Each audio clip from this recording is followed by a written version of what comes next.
On laisse la lumière? Bon, alors, comme je disais à Pierre et Étienne, moi je suis Claire Daillot-Fitelier, je suis un des médecins neuroréa du CHU de Poitiers et je travaille dans une équipe de recherche qui s'intéresse notamment à la pharmacologie des anti-infectieux et à l'antibiorésistance. Donc on s'intéresse un peu à la prophylaxie des PAVM chez les cérébrolésés, puis je fais partie aussi du groupe Acnorea qui a pas mal travaillé, d'ailleurs avec un ancien d'ici, Karim Assenoun, il était volontaire, sur la prévention des PAVM. Donc on bosse dans notre réseau aussi sur la prévention des PAVM. Bon, pour commencer, vous savez tous que les infections, c'est un gros problème en réanimation, puisque vous voyez sur cette étude un jour donné qui commence à dater maintenant, mais finalement qui est, vous voyez, 14 000 patients, 50% des patients en réanimation vont faire une infection. Et la plupart de ces infections, finalement, dans plus de 50% des cas, 60% des cas, eh bien, c'est des infections respiratoires. Autre point, une analyse multivariée avait été réalisée dans cette étude et cette analyse multivariée montrait que l'infection augmentait le risque de mortalité en réanimation. Et donc, évidemment, comme les PAVM sont très fréquentes, eh bien, on peut imaginer que ces PAVM puissent augmenter le risque de mortalité.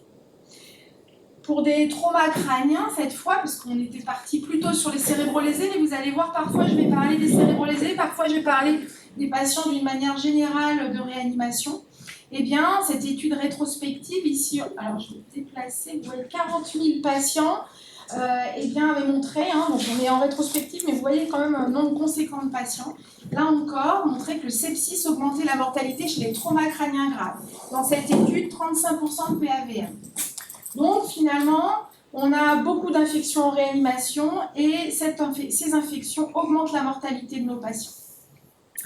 Et quand les patients sont traumatisés, eh bien, ils ont plus de risques, si on revient sur le risque de PAVM, ils ont plus de risques de faire des PAVM. Ça, c'est une étude, vous voyez, qui commence à dater aussi, cas contrôle, pas beaucoup de patients, 200 patients environ, 33% d'infections pulmonaires. Et le fait d'avoir une lésion sévère, cérébrale ou médulaire cervicale, eh bien, augmenter le risque, vous voyez, avec un ratio très élevé, de faire des PAVM. Donc les traumatisés sont plus à risque de PAVM lorsqu'ils ont une lésion cérébrale ou une lésion cervicale. Alors, quand on regarde tout confondu, tous les types de patients confondus de réanimation, on a environ 15% d'incidence de PAVM. Et si on les détaille un tout petit peu, le typologie de patients qui vont en faire plus, les traumatisés, on vient d'en parler juste avant, et puis les patients qui ont une lésion cérébrale, et c'est ces patients-là qui ont plus de risques de faire finalement des PAVM. Alors, on a parlé du sepsis qui augmente la mortalité, on sait que les traumatisés ou les patients cérébrolésés ont plus de risques de faire des PAVM, que dans ces sepsis, il y a quand même pas mal de PAVM, et dans l'infection en réanimation, il y a 60% de PAVM, mais ce qui est toujours difficile à savoir, c'est est-ce que les PAVM sont réellement responsables de la mortalité de nos patients. Ici, une des études qui s'est intéressée à ça, elle commence à dater aussi, mais elle a quand même 3000 patients, c'est sur la database de Outcome Réa, avec 12 réanimations, et ils ont regardé, les auteurs, la mortalité attribuable des PAVM. Et quand ils regardaient ça, eh bien, on voyait que la sévérité des PAVM, plus la sévérité était importante, plus vous aviez une mortalité attribuable des PAVM qui était due une mortalité attribuable des patients de réanimation qui était due au PAVM. Il est intéressant de voir que les patients chirurgicaux ont plus, eux aussi, de risque d'avoir une mortalité attribuable au PAVM chez les patients chirurgicaux, et les patients qui avaient un SAPS de entre 33 et 45, donc c'est plutôt modéré sévère. Vous voyez, ce n'est pas les très sévères. Les très sévères, eux, la PAVM n'était pas forcément finalement responsable de la mortalité, mais par contre les 35-45, ce qui finalement est plutôt la marge de patients que l'on a quand on fait de la neuroréanimation. Alors, je ne parle pas des polychromes avec le crâne en plus, mais la plupart des neurolésés, ils sont à peu près dans cette tranche. Alors, les PAVM, facteurs de risque indépendants de mortalité, dans l'AVC, donc là on voit la PAVM, l'attribution de la PAVM pour la mortalité, on a vu ça juste avant, et maintenant est-ce qu'il y a des éléments de la littérature qui nous disent qu'effectivement c'est un facteur indépendant de mortalité? Alors dans l'AVC ça a été montré, vous voyez une méta-analyse qui commence à dater un petit peu, un odds ratio de plus de 3 en faveur de l'augmentation de la mortalité, du risque de mortalité lorsque les patients AVC sont victimes d'un AVC ont une PAVM. Et ici, une étude plus récente, pareil, du groupe Outcome REA, et bien là, sur des AVC ischémiques, on voyait effectivement que là encore, c'était un facteur de risque indépendant de la mortalité dans l'AVC. Pour le trauma, eh bien, par contre, la méta-analyse que vous voyez en haut et la grande étude européenne, la cohorte Center TBI qui s'est intéressée au trauma crânien grave, eh bien là, eh bien, vous voyez, pour le trauma, en fait, on n'a pas pour l'instant de preuve que sur des grandes études comme ça, que la PAVM soit réellement un facteur de risque indépendant de mortalité. Donc finalement, en fonction de la typologie de patient, on a l'impression qu'il y en a qui vont être plutôt, qui vont avoir, si on fait les PAVM, l'AVC ischémique, AVC hémorragique, eux, ils vont avoir une augmentation de la mortalité. Et puis pour le trauma, finalement, c'est pas si clair. Alors, vous savez que les PAVM, elles sont fréquentes chez les cérébrolésés, et notamment les PAVM précoces. Pourquoi? Il y a les micro-inhalations lors du coma, ça c'est une des premières hypothèses qui a longtemps été avancée. Et puis il y a la dysrégulation immunitaire qui a été discutée plutôt dans les années 2010. Et évidemment, cette dysrégulation immunitaire précoce, eh bien, elle fait le nid de ces pneumopathies. Et on a de nombreuses pneumopathies précoces chez ces patients cérébrolésés comateux.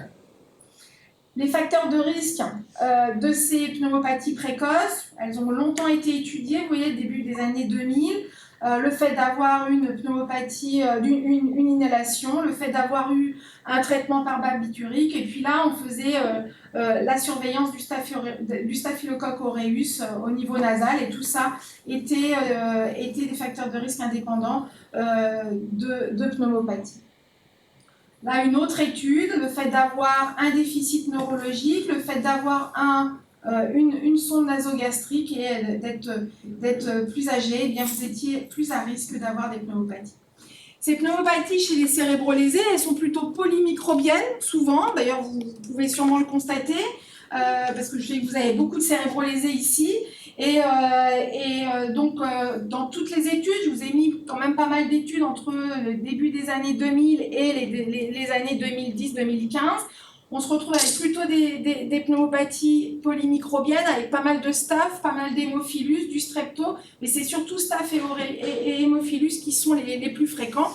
Et ce qui est intéressant, c'est que dans pas mal d'études, alors peut-être ça a changé ça hein, au fil des années, mais dans pas mal d'études, plus de 90% des pathogènes sont plutôt des pathogènes communautaires jusqu'à J7. Et c'est pour ça que chez les patients cérébrolésés, eh bien, on dit que les pneumopathies précoces sont jusqu'à J7 et pas jusqu'à J5 comme dans les recommandations que vous voyez sur les PAVM. Donc ça veut dire qu'on va avoir tendance à traiter ces pneumopathies plutôt avec des antibiotiques finalement à spectre plus étroit jusqu'à J7 et ne pas commencer à dégainer les larges spectres des J5 comme pour tout autre patient. Alors les conséquences de ces PAVM, il y a l'augmentation des axos, la mortalité, on en a un peu parlé, c'est un peu variable en fonction de typologie de patient. Ça augmente la durée de ventilation mécanique, l'exposition aux antibiotiques, la durée de séjour, et puis évidemment le coût que représente tout ça. Donc bien entendu, on sait tous que pour l'infection, le meilleur moyen de... Peut-être je peux couper. Ceux qui ont les micros ouverts, il faut les fermer, on vous entend. Il ne faut pas couper des micros. On coupe pas, Non, ça va être le micro. C'est surtout aussi les solutions interdimentaires. Répondons. iPhone de Manon. Ouais, Manon, merci de couper ton micro. ouais. Bon, je vais continuer. En tout cas, les pneumopathies, eh bien, c'est comme toute infection en réanimation, on va plutôt essayer de les prévenir plutôt que les guérir. Et donc, on va essentiellement parler de la prévention, après avoir parlé un petit peu des conséquences et après avoir parlé aussi des facteurs de risque. Donc, la prévention, il y a pas mal d'études qui ont été faites. Je vais balayer quelques études qu'on a fait dans le groupe Atlan-Réa. Une étude avant-après sur l'implémentation de bundles qui permettent de diminuer les pneumopathies. Donc, vous voyez, là, c'était dans le but d'extuber plus. On baisse le son des... Non, on peut pas. Ça y est. Donc, les bundles, c'est pour essayer, là, c'était un but d'extuber plus rapidement les patients. Donc, on faisait une ventilation protective, sur la nutrition, une antibiothérapie qu'on essayait de faire à peu près de façon, il y avait un protocole qui avait été mis en place avant-après, et puis une approche d'extubation systématique avec un sevrage et une surveillance plus rapprochée de la sédation. Cette étude avant-après, elle a montré, vous voyez, c'était des traumas crâniens, enfin des cérébrolésés. Elle a montré qu'effectivement, ça diminuait le fait de faire un protocole, mais ça maintenant, c'est rentré dans les mœurs. Hein. Le fait d'avoir un protocole de service, d'essayer de faire un sevrage ventilatoire régulier et précocement chez tous nos patients, ben, ça diminue la durée de ventilation. Mais ce qui est intéressant, c'est de voir qu'on diminue significativement le risque de pneumopathie. J'attire votre attention sur les incidences qui sont quand même assez élevées. Et on voit que les incidences, quand même, dans ces études étaient particulièrement élevées, mais il faut savoir qu'il n'y avait pas de review des PAVM pour s'assurer qu'on était bien dans une vraie PAVM et pas une trachéobronchite. Autre étude auquel on en avait fait une juste après. Donc ça, c'est une étude sur une méta-analyse sur la prévention des pneumopathies dans ce qui concerne les soins de bouche. Et c'était chlorhexidine et il y avait quelques povidone iodé. Et vous voyez ici, c'était Atlan-Réa avec Philippe Seguin. Donc vous voyez, on avait plutôt les soins de bouche, oropharyngés, les soins de bouche, vous savez, avec la chlorhexidine régulièrement faite pendant toute la durée de ventilation mécanique, eh bien, diminue justement le risque de survenue de PAVM. Mais par contre, effectivement, c'était plutôt avec la chlorhexidine qu'avec la povidone iodée. Donc maintenant, on fait plutôt des soins de bouche à la chlorhexidine. L'étude de Philippe Seguin, publiée en 2013, Spirit ICU, a regardé placebo versus povidone iodée. Il n'y avait pas de différence significative, mais par contre, il y avait un problème de safety avec plus de SDRA dans povidone iodée. Donc, raison pour laquelle, dans la méta-analyse que vous venez de voir juste avant, eh bien, on a plutôt, la conclusion, c'était surtout pas de povidone iodée.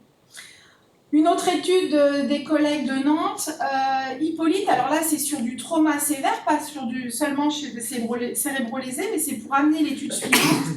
Ils avaient regardé si le HH permettait, à la phase précoce versus placebo, permettait de diminuer les pneumopathies. Chez le traumatisé, ils avaient bien montré, vous voyez c'est 2011, qu'il y avait une diminution de la probabilité de survenue des pneumonies chez ces patients traumatisés. Et comme ils avaient remarqué que chez le traumatisé sévère, eh bien, vous aviez bien plus de signification, enfin, on avait une diminution du risque qui était plus importante que chez les non traumatisés. Eh bien, on a fait une étude suivante, ça s'appelait Corti-TC. Là, c'était fludro plus hydrocortisone chez des patients avec Glasgow inférieur à 9, en randomisé, double aveugle, etc. Et malheureusement, ça n'a pas montré de significativité, on était à la limite de significativité, mais si vous regardez bien, eh bien l'incidence des pneumopathies dans l'étude Hippolyte sur laquelle le calcul du nombre de sujets nécessaires a été fait sur cette étude était de 70%, ce qui est énorme en fait. Hein. Et donc, en fait, l'effectif était probablement insuffisant, la puissance était insuffisante pour montrer une incidence sur la diminution du risque de PAVM sur hydrocortisone et fludrocortisone. Est-ce que vous faites HH et fludro, vous, en prévention chez vos patients? Non. Ni sur le trauma sévère non plus. Ouais. Eux le font, malgré la différence non significative. Nous, on ne le fait pas. Non. Et normalement, s'ils sont cohérents avec eux-mêmes, ils ne devraient pas le faire. Oui, je suis d'accord. Mais ouais, moi, je ne porte pas de jugement. Non, je dis seulement. Ouais, non, mais c'est vrai. Surtout que alors, la critique qu'on peut faire en plus, là, c'est qu'il n'y avait pas de comité d'adjudication qui vérifiait le nombre de pneumopathies, ce qui veut dire qu'on a des incidences très élevées et peut-être que pour montrer cette différence, il aurait fallu encore plus de patients, en fait. Donc, voilà, on peut se dire qu'il faudrait la refaire, mais en tout cas, l'idée est évidemment par rapport aux dysfonctions immunitaires que ces patients ont, bien entendu, puisque c'est aussi leurs travaux de recherche. Donc voilà, donc, juste pour vous dire, hydro-fludro, eh bien, effectivement, il y a eu une étude, mais qui ne montre pas le site de différence. Alors, plein d'études, plein de choses ont été étudiées d'une manière globale chez les patients, d'une manière globale en réanimation. Le ballonnet, inspiration subglottique, tout un tas de choses, la prophylaxie anti-ulcère, il y a eu le type de son d'intubation. Pour ce qui est de la mortalité, eh bien, en fait, c'est toujours la même équipe, les collègues nantais, ont regardé si finalement ces manœuvres de prévention permettaient de diminuer la mortalité. Et finalement, quand on pôle toutes ces techniques de prévention, eh bien, on voit qu'il y a une diminution de la mortalité si on associe tout ça.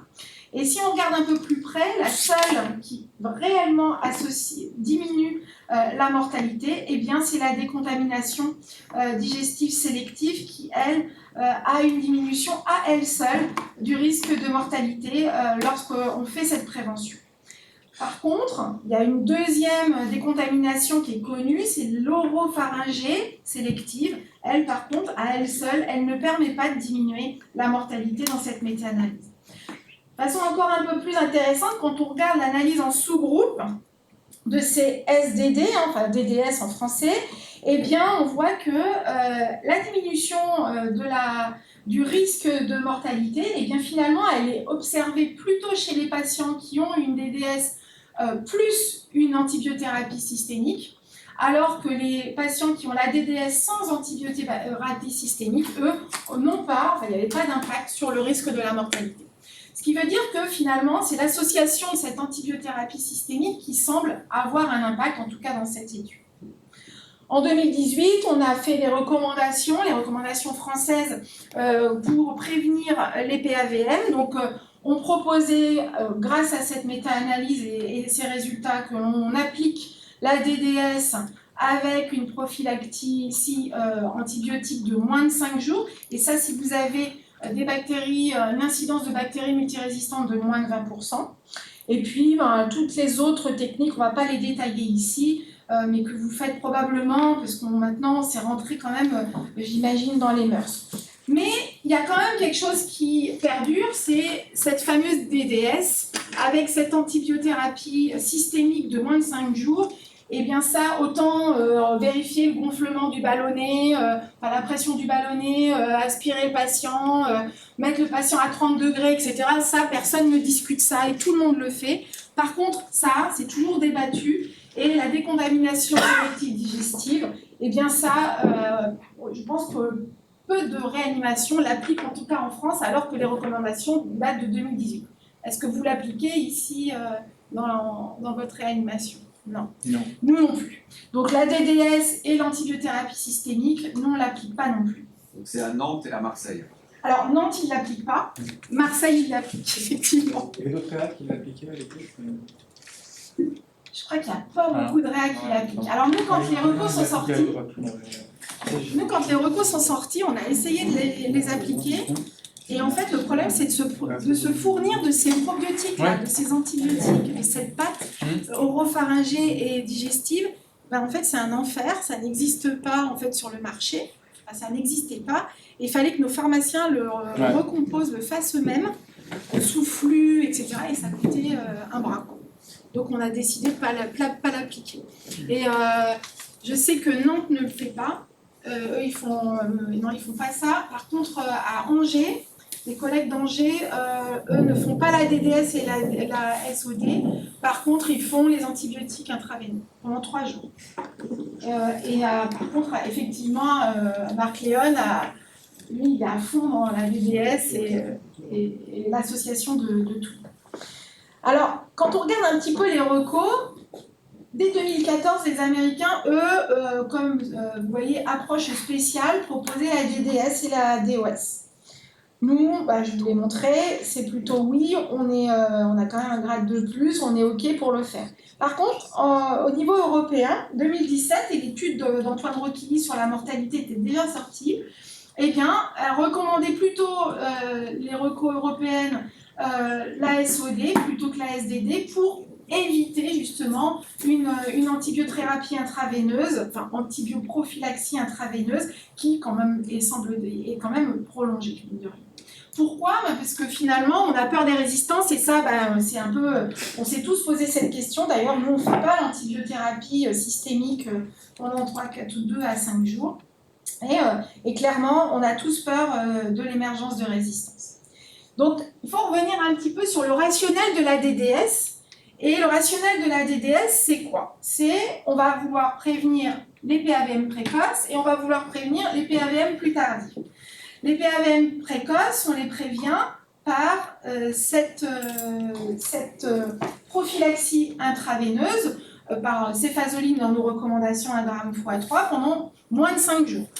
Ceux qui le font notamment à Marseille, ils le font pendant 3 jours. Vous voyez, c'est rare que ça aille jusqu'à 5 jours.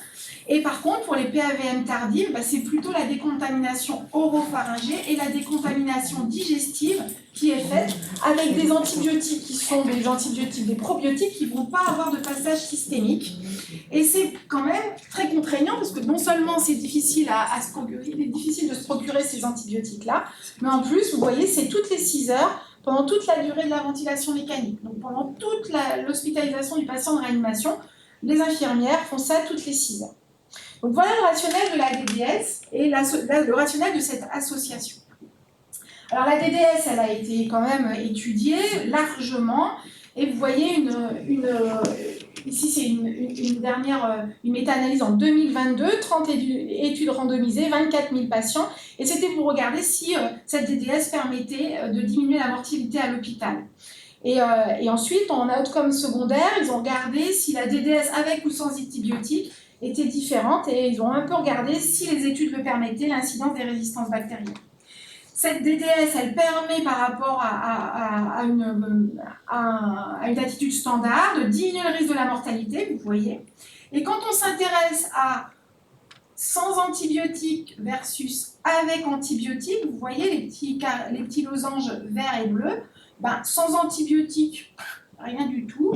Avec antibiotiques, et bien là, par contre, on a une différence significative. Donc, on revient sur ce que Antoine Roquilly a publié, c'est-à-dire qu'on a une diminution du risque de pneumopathie, de mortalité, lorsque vous associez cette DDS avec les agents antibiotiques. En plus, elle diminue le risque de pneumopathie, elle diminue le risque de bactériémie en réanimation, de ventilation mécanique, la durée d'hospitalisation en réa, mais par contre pas la durée d'hospitalisation à l'hôpital. Donc on a quand même, grâce à ça, on voit, grâce à cette antibioprophylaxie intraveineuse associée à la DDS, on a une diminution de la pneumopathie, on a une diminution des bactériémies, donc on a une diminution de la consommation en antibiotiques. Donc on peut espérer peut-être ne pas générer tant de résistance bactérienne que ça. Et dans cette méta-analyse, ils regardent un peu les résistances bactériennes et ils ont vu qu'il y avait moins de cultures positives à BMR, mais par contre, ce n'était pas designé, il n'y avait pas assez d'études designées pour regarder l'émergence de résistance. Et donc, on ne peut pas en dire grand-chose de plus, on voit juste qu'il y avait moins de risques d'avoir des cultures positives à BMR dans le groupe qui avait cette DDS associée à l'antibiothérapie intraveineuse. Alors, vous l'avez peut-être vu passer, là on est sur de la population générale de réanimation, pas seulement des cérébrolésés. L'étude récente en 2022 SUD-ICU qui a regardé la probabilité de mourir à JE90 chez des patients qui recevaient, vous voyez, presque 6000 patients. C'est les Australiens qui ont fait cette étude-là. Et pour la probabilité de décès à J90 entre les patients qui avaient une SDD, donc ça a associé ce qu'on a vu, SOD, SDD et intraveineux, versus des patients qui avaient un standard care. pas de différence significative, pas de bénéfice. On voit qu'il y a une petite tendance, mais pas de bénéfice à J90. Il se trouve qu'on a discuté avec les auteurs, puisqu'à l'ECMID, je ne sais pas si c'est Profilab qui leur a donné l'idée, mais ils ont été très intéressés par une présentation que j'avais faite à l'ECMID en 2023. Et en voyant les bénéfices de notre prophylaxie intraveineuse isolée. Et donc, on avait causé ensemble, et puis en fait, quelques mois après, ils ont sorti cette étude post-hoc. Et parce qu'effectivement, quand vous regardez, il y a une tendance ici de un peu plus de mortalité dans les standards care. Et en fait, quand ils comparent les patients sans lésion cérébrale et les patients avec lésion cérébrale, et là, attention, on est en probabilité de survie et pas en mortalité, et bien vous voyez, on a une diminution de la probabilité de survie, on a en tout cas une amélioration de la probabilité de survie lorsqu'on avait la SDD, donc ça veut dire SOD, SDD, donc les probiotiques qui passent pas les antibiotiques qui ne passent pas en systémique, plus la voie intraveineuse. Donc ça, c'est quand même assez intéressant de voir que cette population de patients, c'est eux qui, finalement, dans leur étude, bénéficient de ce type de prise en charge. Alors, quand on réfléchit encore un petit peu plus loin, on se dit, finalement, nos patients comateux, quand on regarde les études, on voit qu'il y a quand même beaucoup plus de PAVM précoces. Ils sont très sujets à ces PAVM précoces. Et donc, peut-être que finalement, quand on reprend notre rationnel de la SDD, on se dit finalement, si nos patients cérébrolésés, ils sont beaucoup plus sujets au PAVM précoce, peut-être que juste la prophylaxie, elle va nous permettre de diminuer le risque de pneumopathie. Et finalement, est-ce que c'est vraiment la peine d'appliquer cette SOD à SDD? Donc on a repris donc on était en train de faire cette étude Profilab, on n'avait pas encore inclus tous les patients, mais on avait repris les deux études de Corti TC et Spirit ICU dont je vous ai parlé, qu'on a menées avec Atlan Réa. Et là, on avait regardé si les patients recevaient une prophylaxie, quel que soit le type de prophylaxie pour aller au bloc, ou prophylaxie pour une plaie de scalp, ou tout ce que vous voulez en début de prise en charge en réanimation. Eh bien, on voit que l'antibioprophylaxie avait un effet protecteur pour des PAVM précoces, avec, vous voyez, une diminution d'incidence et une diminution de la durée d'antibiothérapie. Là, le Center TBI, cette grande étude de cohorte européenne, en 2020, a montré le même effet protecteur de l'antibioprophylaxie pour la survenue des PAVM tout venant ici. Une méta-analyse assez récente, vous voyez, 2023, a étudié la prophylaxie d'antibiotiques par antibiotique, pour prévenir les PAVM d'une manière globale, soit par agent inhalé, soit par agent antibiotique systémique. Vous voyez, dans les deux cas, on a un effet bénéfique de cette prophylaxie par antibiothérapie, soit inhalée, soit intraveineuse. Pour ce qui est d'inhalé, il y a une étude, je vous en parle même si ce n'est pas spécifiquement pour les cérébrolésés, parce que c'est une belle étude publiée dans le New England, qui est l'aminoside par aérosol pour prévenir les PAVM. C'est des patients de réanimation polyvalente, 20 mg kg d'amicacine inhalée versus placebo. Et regardez les PAVM à J28. Donc, vous voyez, on a quand même pas tant que ça quand on regarde le type de population de cérébrolésés. Par contre, vous voyez, on n'a pas beaucoup de patients, comparativement à 400 patients pour chaque groupe. On est à 50-60 patients par groupe qui ont soit un coma, soit des AVC ou un trauma. Leurs résultats, diminution significative du risque de pneumopathie, diminution significative de l'infection associée aux poumons. Donc ça, c'est plutôt bien, ils ont rempli leurs objectifs. Par contre, pas de diminution de l'exposition aux antibiotiques, ce qui est un peu étonnant. Mais quand on regarde leur population, eh bien finalement, il y en a quand même pas mal. Vous voyez, la majorité, 30%, ils viennent pour des infections. Donc bon, ils ont des antibiotiques, on imagine, d'emblée, dès la prise en charge initiale. Alors peut-être que ça influence aussi ce genre de résultats. Pour ce qui est de la durée de ventilation mécanique de la durée d'hospitalisation en réa et à l'hôpital et du nombre de décès, il n'y a rien de significatif. Et pour la safety, il ne montrait pas de différence significative entre patients qui avaient les aérosols versus patients qui n'ont pas les aérosols. Cette étude, elle est intéressante, mais c'est vrai qu'on ne peut pas, pour l'instant, se dire, alors ça c'est pour des populations globales, vous qui avez des cérébrolésés, des patients tout venant, peut-être que ça pourrait être intéressant à appliquer pour ne pas avoir de protocoles différents en fonction des typologies de patients, je ne sais pas, hein, c'est peut-être, ça simplifie un peu les choses. Mais c'est vrai que pour ce qui est des cérébrolésés, ça paraît peut-être pas être la panacée d'utiliser ces aérosols d'aminosides pour prévenir les PAV. Il faut savoir que nous, on y a participé. C'est des patients qui étaient ventilés 48 heures et ont commencé à 72 heures post-intubation, post-ventilation mécanique, les aérosols d'aminosides. Il y avait 3 à 4 aérosols, je crois, par jour. À la phase toute initiale d'une HTIC bien sévère, c'était pas toujours aisé.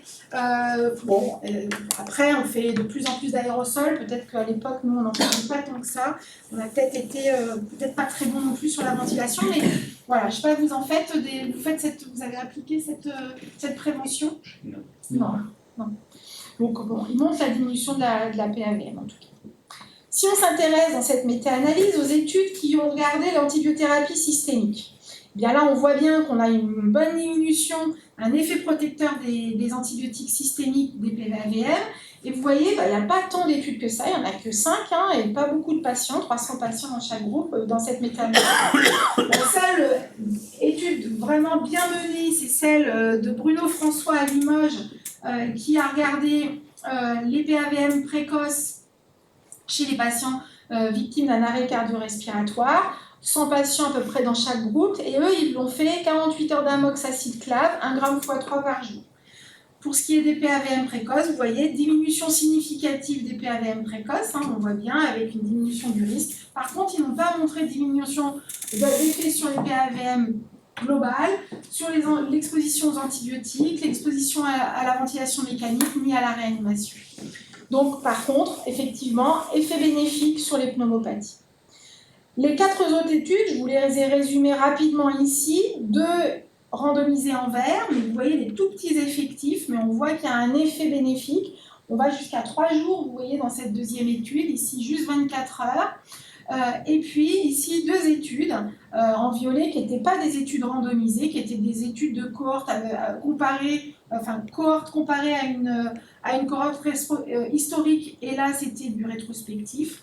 Et on voit 2 grammes de ceftriaxone en une injection, et les 2 études montraient une diminution significative des PAVM dans ces 2 études. Celle qui nous a donné l'idée de faire notre étude, c'est Chest, c'est Vallès, en 2013 avec cette étude, et donc avec Olivier Mimose on s'est dit on va faire cette étude. Donc on a voulu faire une étude en se disant finalement on n'a pas beaucoup d'études qui montrent de façon bien structurée une étude on va dire rigoureuse sur un plan méthodologique pour essayer de montrer si cette antibio-prophylaxie vraiment ciblée permet de diminuer les PAVM. Donc on a fait du multicentrique randomisé en double aveugle contre placebo chez des patients cérébrolésés, pas seulement des traumas crâniens, dans les centres là qui sont en orange. L'objectif principal, c'était d'évaluer l'efficacité d'une injection de 2 grammes de ceftriaxone sur la prévention des PAVM précoces, et les objectifs secondaires, PAVM tout venant, regarder les agents pathogènes, l'exposition aux antibiotiques, à la ventilation mécanique, à la réa à l'hôpital, à J28, pronostic neurologique et mortalité, et la safety. À J60, on a juste regardé ces 2 objectifs-là.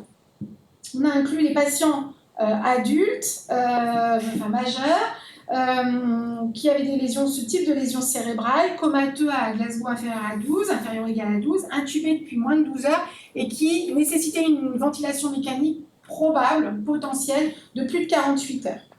On a exclu des patients avec des tumeurs cérébrales, des infections cérébroménagées, les arrêts cardio, on les a exclus. J'ai pas mis aussi les patients qui avaient des lésions médulaires. On a exclu les patients qui avaient des facteurs de risque de BMR, les patients qui avaient des traitements antibiotiques en cours, ou ceux qui avaient une antibioprophylaxie prédictive, c'est-à-dire que si on savait à tous les coups qu'ils allaient au bloc opératoire, on ne les incluait pas pour pas qu'ils aient les antibiotiques et les allergiques évidemment. Bon, après randomisation, on avait un consentement d'urgence. Les patients recevaient 2 grammes de ceftriaxone versus placebo. Ils avaient tous le bundle de prévention qu'on fait à peu près tous dans nos réanimations. Mais nous, dans aucune des réanimations, il y avait SOD, SDD. Et toutes les PAVM ont été confirmées par un comité d'adjudication en aveugle, selon les critères de l'ATS. Les patients, les populations, elles étaient plutôt bien équilibrées entre les 2 groupes. Vous voyez, on a à peu près 30% de trauma. Tout le reste, c'était plutôt des lésions, des pathologies vasculaires, cérébrales. Et on avait 2 tiers des patients qui étaient des comas sévères. Donc, on se retrouve dans une population plutôt sévère. Il y a eu 160 pneumopathies déclarées. Et finalement, le comité d'adjudication en a confirmé que 60%. On a été quand même assez strict sur tout ça. Et vous voyez, on n'a que 60%. Ce qui prouve bien que dans toutes les études qu'on lit sur les PAVM, s'il n'y a pas de comité, en fait, on surestime l'incidence des pneumopathies parce qu'on a tendance à les surtraiter probablement. Donc, on avait des PAVM chez environ 30% des patients et la plupart étaient des PAVM précoces. La définition dans notre étude était à J7, le cut-off, c'était pas J5. Donc peut-être que c'est pour ça aussi que dans notre étude, vous avez l'impression qu'on a beaucoup de PAVM précoces, mais on a utilisé 7 jours comme cut-off et pas 5 jours, ce qui peut changer aussi quand on compare à la littérature. L'objectif principal, on a montré que 2 grammes de ceftriaxone était protecteur contre les PAVM précoces, avec une diminution significative de l'incidence des PAVM. Et c'était la même chose pour les PAVM tout venant, globalement, on a une diminution de cette incidence. Quand on regarde un petit peu les objectifs à J28, on diminue l'exposition à la ventilation mécanique, aux antibiotiques, on l'a calculé avec les ventilateurs free days. Et quand on regarde les objectifs secondaires, donc c'était pas designé pour ça, mais on a la chance d'avoir montré qu'on avait une diminution de la mortalité et une amélioration du score de Rankin. Quand on regarde un peu les Rankin, là, eh bien effectivement, on a la diminution de la mortalité ici. Et puis, d'une manière globale, c'est significatif. On voit qu'on a plus de bons pronostics dans le groupe ceftriaxone. Et ça, je vous avoue que c'était complètement inattendu, bien sûr, comme résultat. Les objectifs à J60, pareil, on diminue l'exposition à la réanimation, à l'hôpital. Et là, par contre, on ne voyait pas de différence sur le pronostic. Même si on voit une tendance, on n'avait pas de différence. Les résultats microbiologiques, finalement, on retrouve l'hémophilus, le staph aureus, le streptocoque, les Escherichia coli un petit peu plus dans le groupe ceftriaxone. Vous voyez, on est dans des chiffres, vous voyez, en nombre de pneumopathie, c'est rien du tout. Et par contre, on avait constaté qu'il y avait effectivement dans le groupe ceftriaxone, on n'avait pas d'hémophilus, alors que dans le groupe placebo, on a de l'hémophilus. Et on voyait une diminution du staph aureus dans le groupe ceftriaxone aussi. Les couvillons rectales, on ne l'avait pas prévu dans notre protocole parce que c'était un PHRC qui n'avait pas beaucoup de moyens. Et donc, on avait dit, ceux qui le font, tant mieux. Ceux qui ne le font pas en routine, tant pis. Donc, on a eu 115 patients simplement sur nos 319 patients analysés qui avaient les couvillons rectales. Et on n'avait pas de différence entre les groupes pour les entérobactéries productrices de BLSE, ni des infections à Clostridium.